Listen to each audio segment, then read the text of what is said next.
I lived alone at the time this happened, and lived in a duplex. The duplex was old. My side had 2 bedrooms, even though I only used one of them. The second room mostly became storage for random junk I never unpacked after moving there. The walls were thin too. I could hear the neighbor, but weirdly I almost never actually saw those people. I worked messed up hours anyway, so I wasn't exactly social. I worked evenings a lot. The job paid decent enough for one person living alone. I've never really been the kind of person that needs people around all the time. My life was extremely normal. There wasn't all this stress or drug use or mental breakdown stuff that would make somebody start imagining things. That's why even now I still don't know what explanation makes sense. I wasn't on medication. I wasn't drinking much. Maybe beer on weekends, but nothing crazy. No sleepwalking history or seizures or anything like that. People online always jump straight to sleep paralysis when you tell stories like this, but I had never experienced anything remotely like that before or after, ever.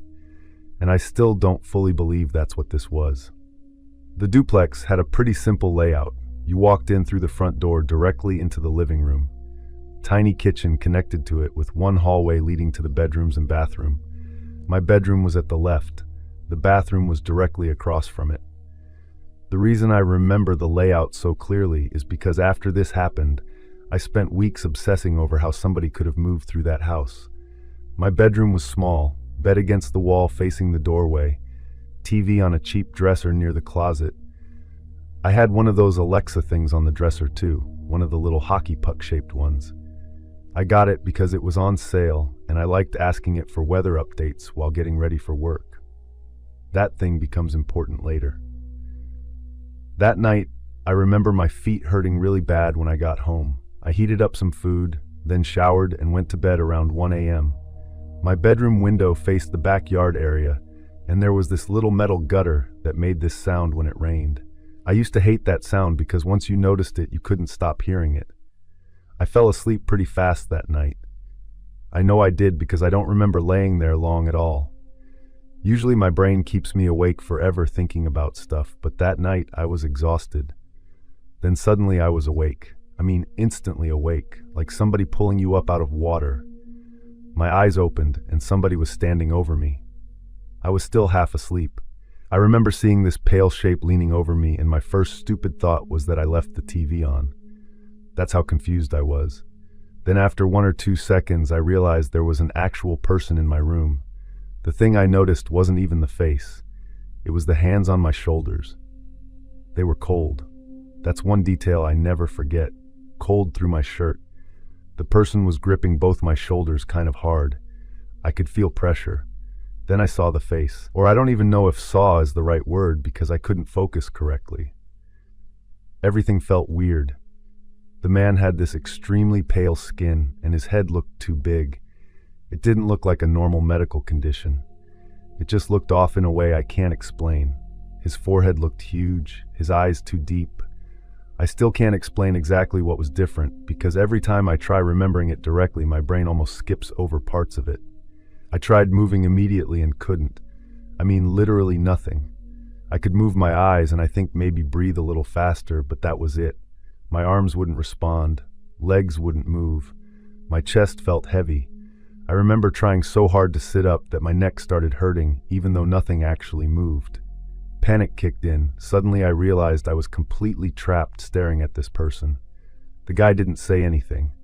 He stared at me while holding my shoulders. I started noticing little details. His skin looked damp, his lips looked really dry, and his eyes were weirdly focused. He let go of me and walked out of the room. I remember hearing his footsteps on the hallway floor. I laid there trying to scream, but literally nothing came out. I couldn't even open my mouth right. I know people reading this will probably say, okay, obviously sleep paralysis. I get it. But the thing is, the room looked normal. I could see everything exactly how it was supposed to be. My laundry basket by the closet, the blinking green light on my charger, rain outside, nothing dreamlike about it, and the footsteps sounded real. That's important to me for some reason. I remember staring at the doorway waiting for him to come back because for some reason I knew he would. I can't explain that either. I just knew he wasn't gone. Then like 10 seconds later, he walked back in. This is the part that disturbed me more than anything else, and still does. Something about him had changed. I know how frustrating that sounds because I can't explain what changed. I've tried for years. At first I thought his expression changed, or his eyes looked different, but it was deeper than that. It was like looking at the same person after somebody slightly rearranged their face wrong. His head still looked huge. That part was the same. But there was something different around the mouth or cheeks. Even now, it makes me feel sick. I had this overwhelming feeling that I should not keep looking at him. He walked slowly toward the side of the bed this time, instead of leaning over me. I could hear him breathing. Very light breathing. I remember his shoulders moving slightly with each breath. He stopped beside the bed close enough where if I could have moved my arm, I probably could have touched him. Then he just stood there, staring at me. The entire time I kept trying to move something. Anything. My fingers, my legs, nothing worked. My heart was beating so hard. I thought I was dying or having some kind of stroke. Then the man walked out of the room again. I heard him go down the hallway, and right after that, my Alexa suddenly activated by itself. That thing lit up blue on the dresser and started talking. I couldn't understand what it said. That's another detail that drives me insane because I know there were words. It wasn't random noise. Alexa responded to something, but it sounded muffled, almost like when somebody talks through a wall. I caught one or two syllables, but nothing understandable. Then everything after that gets blurry, like my memory cuts apart into pieces. I remember hearing rain again. I remember feeling incredibly nauseous suddenly, and I remember this horrible feeling that somebody was still standing somewhere in the hallway, even though I couldn't see them anymore. Then the next thing I remember is waking up the next morning face down halfway off the bed. The sunlight coming through the window was so bright it hurt my eyes immediately, and the second I stood up, I threw up on the floor beside my bed, instantly. I barely even made it upright before it happened. I thought I was sick at first, until everything from the night before came back into my head all at once, and I just stood there staring at my bedroom doorway trying to figure out what the hell happened.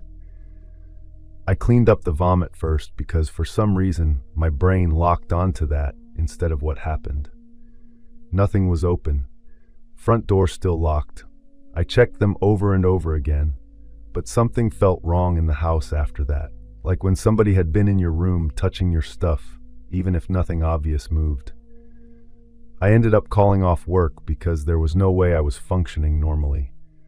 I told my supervisor I had food poisoning. I remember sitting on my couch afterward with coffee I never drank because my stomach still felt messed up. I kept replaying the night trying to force it into a logical explanation. At first I really did think somebody drugged me somehow. I know that sounds ridiculous too, but it made more sense to me than what happened. I started checking things. I smelled my water in the fridge, checked the leftover food from the night before, looked around outside. I even checked my trash because I thought somebody broke in earlier and put something in a drink or something. The reason my mind went there was because the whole thing felt physical. That's the problem. People talk about nightmares and hallucinations, but this didn't feel floaty or dreamlike while it happened. I can still remember the pressure of the hands on my shoulders perfectly. I remember how cold they felt, and the strongest memory wasn't even fear. It was confusion. Pure confusion. I checked the Alexa app because I remembered it talking. The app showed an activation sometime around 3:11 a.m. I stared at the timestamp forever, but there was no saved command. Usually, if you ask Alexa something, it stores the voice recording. This one just showed a generic activation like it heard something but couldn't process it correctly. I told one friend from work that I thought somebody got into my house while I was asleep. He immediately asked if anything got stolen. When I said no, he laughed it off and asked if I took sleeping pills. That became the problem every time I tried explaining it. The second you say you couldn't move, people stop listening. They decide it was sleep paralysis instantly. And maybe they're right. But I've read about sleep paralysis a lot since then because obviously I went down that rabbit hole. Most people describe shadow people, or pressure on the chest, or feeling terrified immediately. Mine didn't feel like that. It felt organized, and deliberate. The man woke me up. He didn't just appear in the room already staring at me. He physically grabbed my shoulders and woke me up. I know he did. There's a difference between suddenly noticing something in a dream and feeling somebody touch you awake.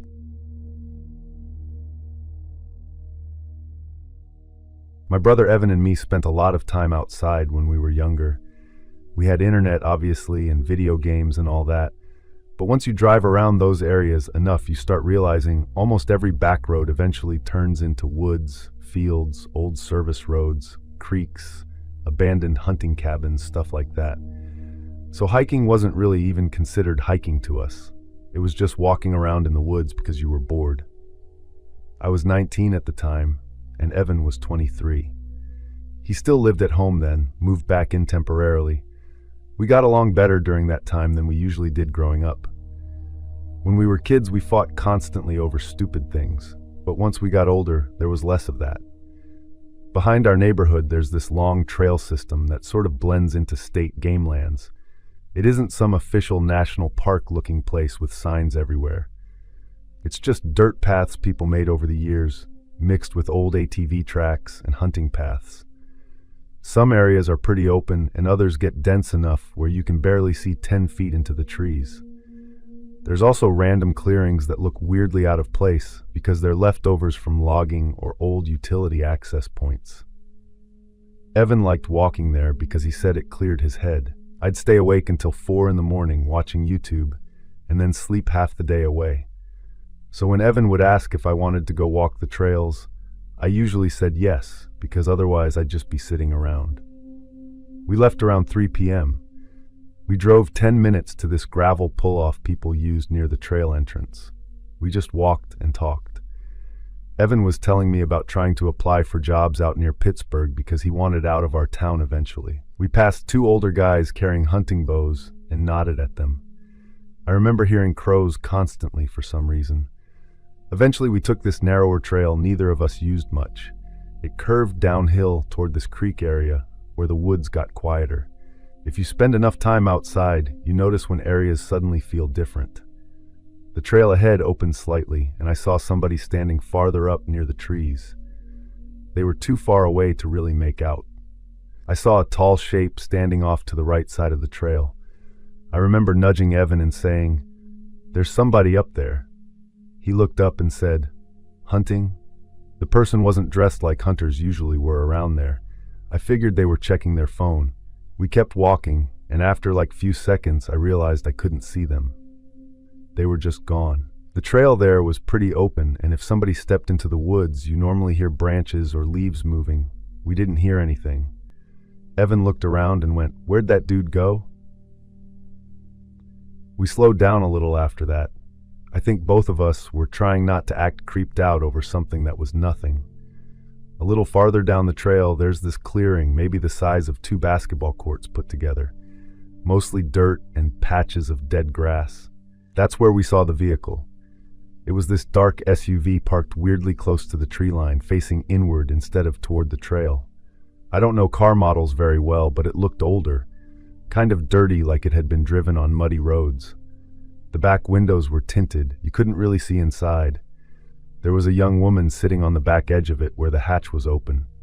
It instantly made the situation feel less weird. She looked normal. Blonde hair tied back. She had one foot hanging down swinging while she looked at something in her hands. When she noticed us, she smiled, like she knew we'd been looking at her. Evan did that awkward guy nod thing and said, "Hey." I just waved a little. She didn't say anything back at first. Then she asked if we knew how far the trail loop went.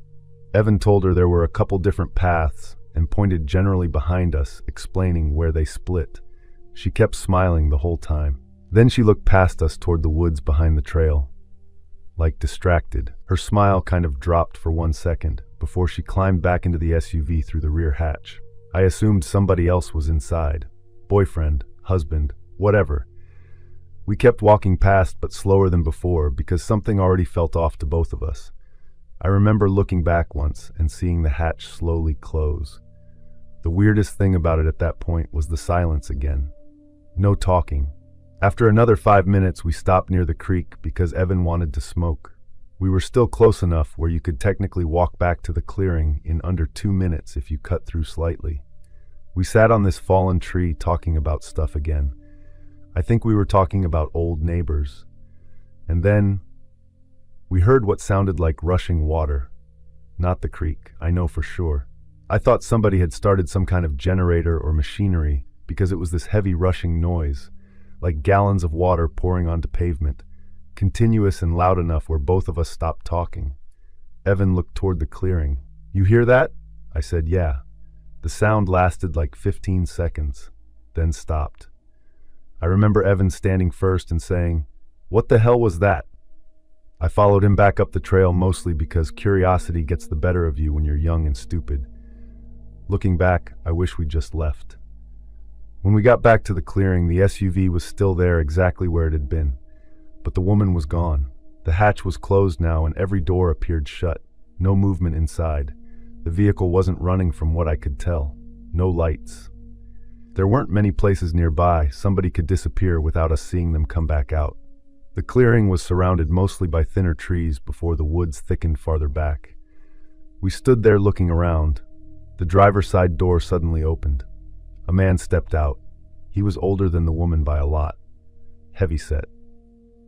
And the second thing I noticed was there was no sign whatsoever of the woman.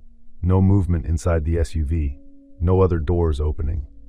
The guy looked at us without saying anything, like surprised we were still there. Evan asked if everything was all right. I wish he hadn't, because it sort of forced interaction. The man stared at him before nodding once. Yep, that was it. I remember glancing toward the back seats, trying to see if the woman was sitting inside where we couldn't tell, but the tint plus the lighting made it impossible. There was no movement, no sound. The ground near the SUV looked wet, like somebody had dumped buckets of water beside the vehicle. There were dark patches spreading through the dirt and leaves near the passenger side. The man followed our eyes down to the ground for just a second before looking back at us. Nobody said anything for 5 awkward seconds. Then the guy smiled and said, "You boys out here alone?" The way he asked it made me instantly want to leave. I didn't answer him because the question itself felt strange. We were obviously alone. You could look at us and see that. I remember seeing his hands then. They were wet, like he'd just washed them somewhere.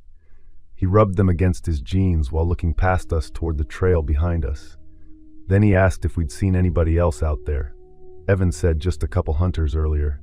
The guy stared at him another second and then nodded again. Same weird, slow nod. I kept expecting the woman to suddenly step out from around the SUV or come walking from the woods explaining everything. But she never did. The whole thing started bothering me more because there genuinely wasn't enough time for her to go far. We'd only been sitting by the creek a few minutes. People watching this would say maybe she walked deeper into the woods while we weren't paying attention. I've thought about that 1,000 times. But the clearing wasn't huge, and the direction we came from was the only obvious trail. Evan said we should head back because it'd get dark soon. The man just kept watching us. He wasn't blocking the trail or threatening us. Nothing technically happened. It was all just wrong in ways I can't explain. We started walking away, and I remember feeling relieved once we were farther down the trail. Evan finally went, "That was weird as shit." I said, "Where'd the girl go?" And he goes, "I don't know." Evan usually had explanations for everything. He was the kind of person who made fun of ghost videos and conspiracy people constantly. Even growing up, if something weird happened in the woods, he'd always rationalize it somehow. But he sounded unsettled then. We kept walking faster. After another minute or so, I looked back down the trail behind us. The man was walking there, following the same path we were on. I remember immediately trying to convince myself it made sense because there weren't many trails leading out from that section. But something felt off about it because he wasn't looking around or hiking normally. He was just walking steadily behind us. I nudged Evan and quietly said, "He's behind us." I got scared. We picked up our pace more after that. The trail there curves uphill through these pine trees where the ground gets softer from all the needles. I remember hearing our footsteps less, but hearing his still sometimes behind us. At one point, Evan said, "Don't keep looking back," which of course made me want to look back even more. We reached a fork in the trail where one path loops longer through the woods and the other cuts toward the parking area. Evan immediately took the shorter route. I looked back again there and saw the man stop briefly at the fork. Then he followed us again. Evan said, "Okay, nah." I kept trying to listen for another set of footsteps besides the man's because some stupid part of my brain still expected the woman to appear somewhere. The whole thing with her not being there anymore was stuck in my head worse than the guy himself. The woods started thinning some as we got closer to the main trail area. You could see more daylight through the trees there. We hadn't seen another person in over an hour. Evan finally looked back fully, and the guy had gotten closer. And the weirdest part was he still wasn't saying anything. If somebody accidentally ends up behind you on a trail, they do normal human things. Cough. Look around. Say excuse me if they pass you. This guy just kept the same pace, watching us. Evan suddenly stopped walking and turned around. The man stopped too. I thought something was about to happen. Evan called out, "You good, man?" He said, "Just heading out same as you." Evan nodded once and turned back around, but the second we started moving again, he quietly said, "If he keeps following us to the lot, we're getting straight in the truck." Evan told me quietly to keep moving and stop turning around. I could tell by his voice he was getting nervous too now, even if he tried hiding it. Another minute later, we heard branches move off to our right side. I turned automatically and saw him through the trees, walking parallel with us instead of directly behind us. I swear to God, he was between the trees keeping pace almost exactly. Evan saw him and went, "Dude, what the F?" We walked fast the rest of the way out. Our truck was still there, obviously. The second we got inside and locked the doors, Evan said, "We're not doing that trail again." I agreed. I still lived with my parents back then, in this town outside of Pittsburgh. My parents both worked weird schedules at the time. I was taking classes at community college back then, but I barely remember anything about school from that period, because I mostly just worked. It was one of those split-level homes from the 70s with thin walls and those ugly tan tiles people never replace. You walked in through the front door and immediately had stairs going up and down. Upstairs was the kitchen, living room, bathroom, and bedrooms. Downstairs was this half-finished basement area and the garage. My parents had lived there forever, so everything looked old in a normal way. I need to explain the kitchen. The kitchen sat toward the back of the house and had this door that led outside onto a little concrete patio area. My dad always called it the back kitchen door, even though there was only one kitchen door. The handle on it was messed up for years. You had to pull the door towards you hard before it locked right. If you didn't, it looked shut but wasn't fully latched. My dad complained about fixing it forever and never did. There was no haunted stuff, no creepy history. We had normal problems like ants in summer and pipes making noise in winter. That was it. One night, my parents were both gone overnight and I had the house to myself. It happened pretty often. I could stay up late gaming or watching movies without hearing my dad snoring through the wall. I got home from work, parked in the driveway. I can still picture that. Inside the house, I locked the front door behind me. Then I checked the kitchen. I can still remember the feeling of the loose handle moving a little. After that, I just settled in upstairs, heated my food, watched TV. Most of the night was completely forgettable at first. Around midnight, I started getting tired. I shut the TV off eventually because I figured I'd go downstairs and play Xbox for a while before bed. My setup was in the basement because the upstairs TV belonged to my parents, and my dad hated when I left game consoles hooked up to it. So I went downstairs, turned on the basement lights, and started playing. An hour passed. I heard something hit the floor upstairs, like something falling off a counter, a hard object. Like if somebody knocked over a candle holder or dropped a remote. I paused the game because it caught me off guard. The basement always amplified sounds weird too, so sometimes you'd hear pipes creak or the refrigerator shifting upstairs and it sounded bigger than it was. Eventually, I got up mostly because I didn't want my parents coming home later and finding some mess I ignored. I checked the counters and saw one of those plastic mail trays on the floor near the end table by the couch. That's what I assumed made the noise. I figured I bumped the table earlier and it slid off late. That explanation doesn't even make sense because the tray was light plastic and the sound I heard felt heavier. So I picked it up and I caught the sound of movement coming from the kitchen, like shoes lightly shifting on tile. There was no way to explain that one. It came from directly around the corner near the kitchen entrance. Another sound happened, like somebody touching the back door handle. I took few steps toward the kitchen entrance before stopping again. The kitchen lights were off, so most of the room looked dark blue from moonlight coming through the blinds over the sink. I didn't understand what I was looking at. There was someone standing near the back kitchen door. A man, adult-sized, thin build. He had one hand on the door handle and was pulling it slowly up and down, like he was checking if it worked right. But what messed me up was the clothes. He was wearing what looked like children's clothes. That's an insane thing to say. Bright colors. The proportions looked wrong on him. Like a grown man shoved himself into clothes meant for a little kid at a birthday party. And his face... I didn't get a perfect look, but I could see makeup. Heavy makeup. White around the face. Dark around the eyes. I hate even trying to describe it because my memory keeps changing pieces of it over the years.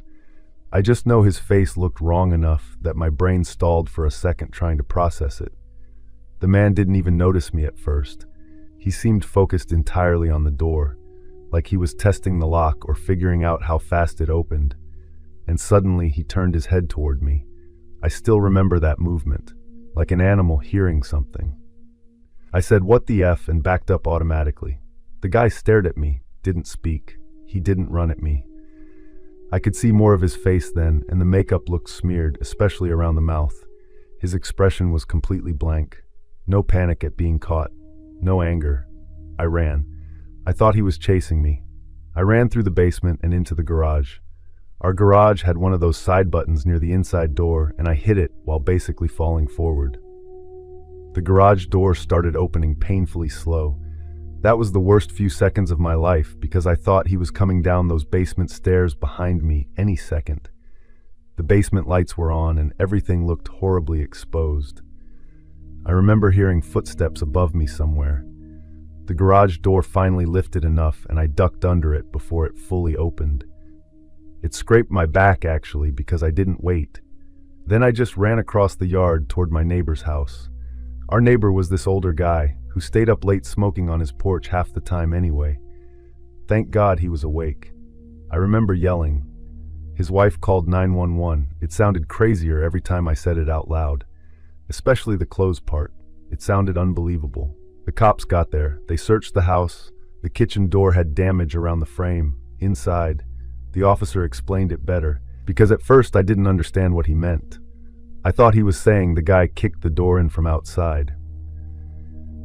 But he kept pointing toward the wood splintering around the lock and saying it looked like force had been applied outward, not inward. Like somebody had damaged it while leaving through the kitchen. The police searched everywhere around the property. They never found anybody. My parents got home. I had to explain the whole thing again, standing in our driveway while freezing cold because I'd run out of the house without grabbing a jacket. My dad kept interrupting, asking me if I was absolutely sure there was somebody there. Not accusing me, but trying to understand. Officers eventually walked my dad through the kitchen. The damage around the door frame looked fresh. Pieces of wood had cracked outward around the latch area, like somebody had shoved or kicked the door while opening it from inside. The officer asked again if someone in the family damaged it earlier and didn't say anything. My dad got annoyed at that because he knew the door wasn't like that before. Old and loose, yes. Broken, no. Nothing else in the house looked touched. Break-ins make sense. Somebody steals stuff or goes through drawers or breaks a window. Here it was like the guy appeared inside the kitchen for reasons nobody understood, then disappeared before police arrived. They asked me if I knew anybody who would do something like that. None of my friends were even remotely like that. Also, there's no universe where someone dresses like that as a joke at 1 in the morning and sneaks into somebody's house. It wasn't normal drunk behavior. There was something deeply wrong about the whole thing. All the windows were locked. The front door was locked. That part haunted me for years. How did he get in? I know I checked the kitchen door. I know the front door was locked afterward because police had to unlock it themselves when they arrived.